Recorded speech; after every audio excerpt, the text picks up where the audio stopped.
हे असं पाणी कॅनलचं झालं आहे. ही पूर्ण प्रॉपर्टी आहे एक बाजूची.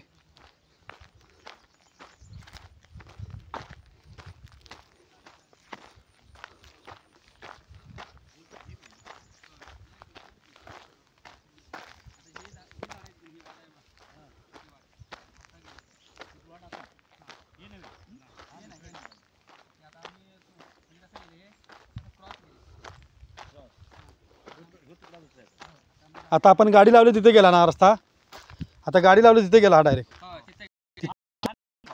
हा न पोर्शन तो साफ न केलेला तिकडचा पोर्शन. इकडून पण रोडला गेलेला हा. असं पण जाऊ शकतो की जाऊया ना. जर गाडीकडेच बाहेर पडतात. हे फक्त साफ करायला नाही म्हणून ते असं आहे. साफ करायला म्हणून तसं आहे ते. काजू हडा आणि कसली आहे त्याच्यामध्ये? काजू फक्त काजू. आणि इकडे खाली आहे का? हे सगळंच ते लास्ट दिसायचं बघा. हां कुठं? हे लास्ट आता हे समोर तो बांध खालचा. आता हे मोठं हे आहे बघा काजूचं झाड. काजूचं झाड आहे की तो मोठा उपाय की तो पहिला त्या उपायासून तसा कडक आणि एकदम लास्ट आहे. इकडे आहे बरं. नाही हे सगळंच आहे समोर ते पण सगळं पुढे हां.